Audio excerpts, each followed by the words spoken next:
자, 상대가 못해서 우리가 당선되는 경우도 있죠. 주로 그런 경우도 계속 많은데. 금태섭과 안철수의 토론이 일단 첫 번째 토론이 오늘 예정이었었는데 무산됐단 말이죠. 근데 이 사람들 보면은 서로 니 탓 내 탓하던데요. 그러니까 이제 이게 토론 형식을 갖고 거의 2주 이상 협상을 했는데 그게 결렬됐다는 거 아니에요. 내가 봤을 때 안철수 후보 측이 계속해서 미루기, 이러저러한 이유로 미루기, 예상했던 대로 아닙니까? 찰스의 맛이라고 다들 많이 쓰던데 그 결과. 저는 예전에는 모르겠는데 요즘 정치인은 말과 글이 안 되는 사람은 정치 안 하는 게 맞습니다. 이게 전략이 좀 더티한 게요. 금태섭 입장에서는 그래 토론 뭐 여러 번 하자 그랬는데 원래 금태섭의 전략은 설 전에 한번 하고 네네. 최소한 그 두 사람의 여론조사가 하기 전까지 한 5번 정도는 할 생각이었었나 봐요. 근데 설 전에 하는 것도 양보를 했어. 네. 그러니까 안철수 쪽에서는 할게. 안철수가 금태섭 만났을 때 했던 이야기거든요. 실무 협상을 통해서 구체적인 건 정하자. 그러니까 안철수 쪽 전략은 실무 협상을 딜레이 시키는 거예요. 이쪽 안을 내놓으면 뭐 때문에 안 되고 저쪽 안을 내면 뭐 때문에 안 되고 실무 협상만 계속 하는 거예요. 아마 단일화 달까지 할 것 같습니다. 실무 협상만. 이 프레임이라는 게 진짜 무서운 게 왜 우리는 안철수 후보가 어쨌든 토론만 하면 망할 거야라는 걸 다 머릿속에 가지고 있잖아요. 근데 저는 금태섭 이분은 뭐 토론 잘해서? 잘하지 못해요. 여기도. 그러니까 제가 이렇게 상상을 하고 있는 게 너무 재밌는 거예요. 안철수 캠프가 얘기했을 때 전략 미스인 거지. 굳이 잘할 것 같지도 않고 그분의 워딩이나 이 말 톤이나 이런 걸 보면 저는 뭐 그걸 듣고서 누군가가 설득당하거나 그렇지도 않을 것 같거든요. 근데 이거 난처해지겠네요. 이러면 금태섭은 후보 사퇴하지도 못하고 참 단일화 해주기도 그렇고 참 난처하겠네요. 그 우리 복인 거죠, 그죠? 그러니까 우리가 이제 공격할 지점 중에 하나가 되는 거죠. 현재 저쪽 수구 보수 야권의 1인 안철수니까 모든 여론조사가. 근데 댓글창에 정경혜님께서 금수토론이랍니다. 그러니까 내가 봤을 땐 그래요. 안철수의 힘으로 한번 들어가 볼 필요가 있어요. 내가 1위 후보가 너랑 토론 받아주는 게 너 감지덕지해. 이런 마인드예요. 네. 그러니까 안철수 입장에서는 최대한 본인이 갖고 있는 이미지랄까 지지율의 스크래치를 안 내야 돼요. 그러니까 토론을 해주는 것만으로도 감지덕지해야지. 네가 지금 몇 번 하자고 지금 실무협상 탓할 때냐 이렇게 이야기 되는데 그렇게 되면 금태섭 입장에서는 감정이 쌓이겠죠. 기분 나쁘죠. 그러니까 이게 단일화의 대상자들이 서로 이렇게 감정을 쌓아두기 시작하는 그 과정에 국민의 지임 쪽에서는 다급해지기 시작해서 어제 국민의 지임에서 논평을 내더라고요. 토론 잘하라고. 이거 이게 무슨 그 실무 논의 등의 어떤 형식을 갖고 싸우면 안 된다라고 말리는 신논의 뭐 이런 느낌으로 딱 끼어들더라고요. 왜냐하면 자기들끼리 그런 판이 깨질까봐. 금태섭이 또 나경원 의원하고 또 막 산책도 하고 했잖아요. 아니 근데 금태섭 의원 입장에서도 이런 생각할 거예요. 안 대표. 당신이 김종인 비대위원장한테 얻어먹고 밟힐 때 내가 지금 단일화 해주겠다고 해서 나름 불쏘시개 역할을 해주는 거예요. 뭐 이렇게 또 생각할 수도 있어요. 각자 생각이 다 다른 거예요, 지금. 사실은 네. 제가 봤을 때는 안철수 대표가 그 빈 기간 동안 이벤트용으로 금태섭 전 의원을 이용한 측면이 커요. 그렇죠. 네. 관심을 붙들어 두기 위해서 그렇죠. 예. 거기에 응해준 금태섭 입장에서는 네가 고마워해야 돼. 요 느낌일 그렇죠. 거고. 그 생각하고 살 수 있죠. 근데 실무 뭐 어느 방송사에서 할 거냐 뭐 어디 형식 이런 걸 갖고 계속 실무 협상만 딜레이를 시키면 안철수 전략은 그런 거 아니에요. 하더라도 한 번 정도만 하고 끝내겠다 이런 거잖아요. 아무래도 이 포털에 안철수 치면은 토론 이런 거 같이 될 것 같은데. 더 재밌는 건 이제 오세훈이 그런 이야기 하지 않았습니까? 내가 시장이 되면은 안철수 그 국민의 당 대표하고 연합정권 만들겠다, 연정하겠다 이런 거잖아요, 서울시를. 예. 공동 운영? 뭐 이런 얘기를 쓰더라고요. 근데 사실 이게 뻔한 소리 아니에요? 단일화를 했다면 분명히 그쪽 세력을 받아들이는 건 당연한 거 아니에요? 어떤 방식으로든지? 당연하죠. 저는 연정을 나쁘다고는 보지 않는데 연정은 당대표가 하는 거예요. 당에서 주도하는 거지 후보가 한다는 이야기는 좀 앞뒤가 안 맞고요. 서울시 운영을 아니, 서울시 운영을 하더라도 연정을 당대표가 결정을 해줘야 되는 거고요. 저는 오세훈 시장의 멘트가 더 웃긴 게 자기하고 안철수가 원래 비슷하대요. 참 그 이야기 듣고 참 성향이 비슷하다는 이야기 듣고 참 오세훈 시장님 참 시장 되고 싶어가지고 참 어떻게 안철수하고 같은 급으로까지 참 가고 싶으시니 참 불쌍하다는 생각까지 들었습니다. 참 웃긴다.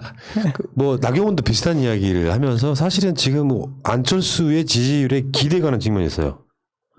여론조사를 하면 안 나오니까 박영선 후보랑 양자 대결하면 안철수가 그나마 뭔가 박빙으로 가니까 마음이 다급해지기 시작한 측면이 있잖아요.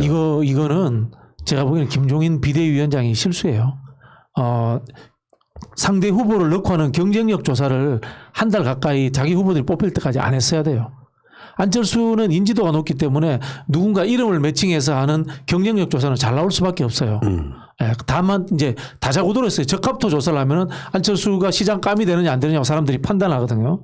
그런 거는 낮아지거든요. 그런 측면에서 김종인 비대위원장이 전에처럼 안철수 대표를 적당히 조롱하고 무시하고 뭉개면서 외면하면서 자기 후보들 뽑힐 때까지 이 같이 넣어서 하는 경쟁력 조사를 안 하고 갔어야 되는데 예, 잠시 저는 김종인 비대위원장이 오히려 무시당한 거가 있는지 아니 뭐 그 보수 언론이나 이쪽에서 완전히 안철수 쪽으로 계속 단일화 이렇게 가려고 하는 전략을 계속해서 밀어붙이고 있으니까 거기서 약간 밀린 것 같아요. 본인이 가지고 있는 전략은 분명히 있었는데 아까 말씀하신 대로 그거에서 힘을 못 쓴 부분도 있는 것 같아요. 저는 진짜 그 고민은 저쪽 단일 후보가 뽑힌 이유라고 생각해요. 일정상 지금 4월 7일이 선거면은 지금 3월 달 초 정도에는 단일화까지 완성이 돼야 되거든요.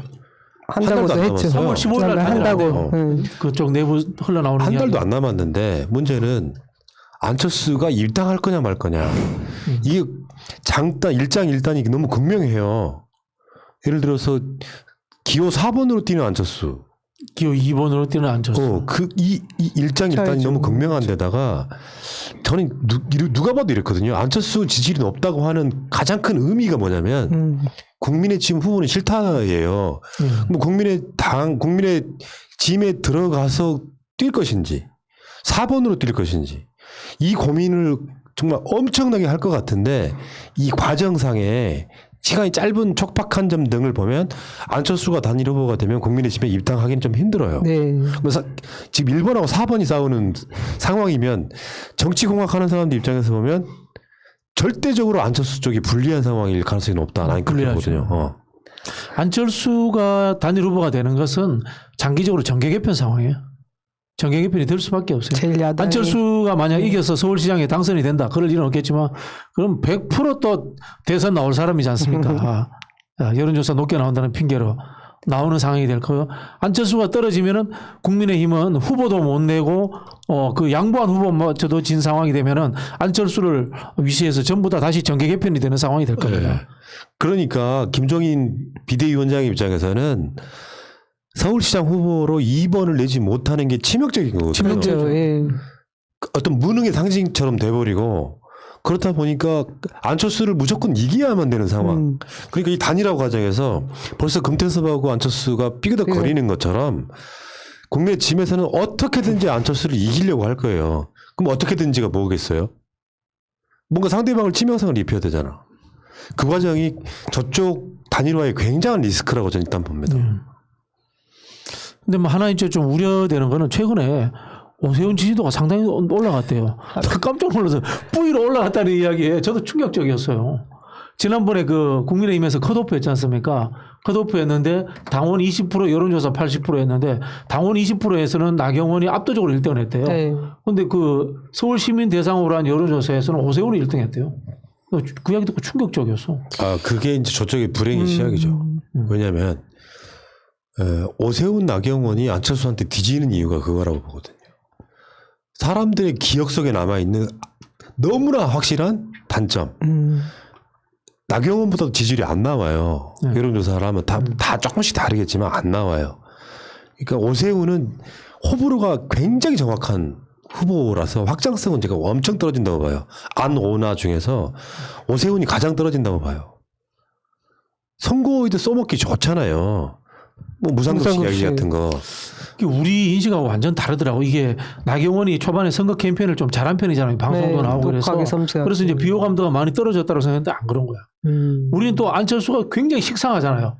근데도 국민들은 그냥 유명한 안철수가 또 이렇게 귀에 익은 거야. 네, 그쪽에도 자구 지책 뭐 그게 대안이 없어서 그렇게 뭐 그런 부분도 궁여지책인 있고. 거 아닐까 싶기도 한데요. 근데 어쨌든 제가 볼 때 2번이냐 4번이냐 놓고 계속 이 상태로 가면 쉽지 않기 때문에 우리 쪽에 또 그래서 이렇게 해서 나이브하게 하면 안 되는데 우리 쪽 아니 그러니까 이런 게 있단 그러겠네요. 말이죠. 보니까 얘기 박영선 결론은 후보가 출전하기 전에는 네. 안철수, 나경원, 오세훈 등의 동무대였잖아. 동무대까지는 아니고 뭐 계속 안호나들이 이렇게 주도를 했잖아요. 근데 막상 여론조사 양자 대결까지도 박영선 후보가 선전을 하고 있단 말이에요. 시간이 점점 가.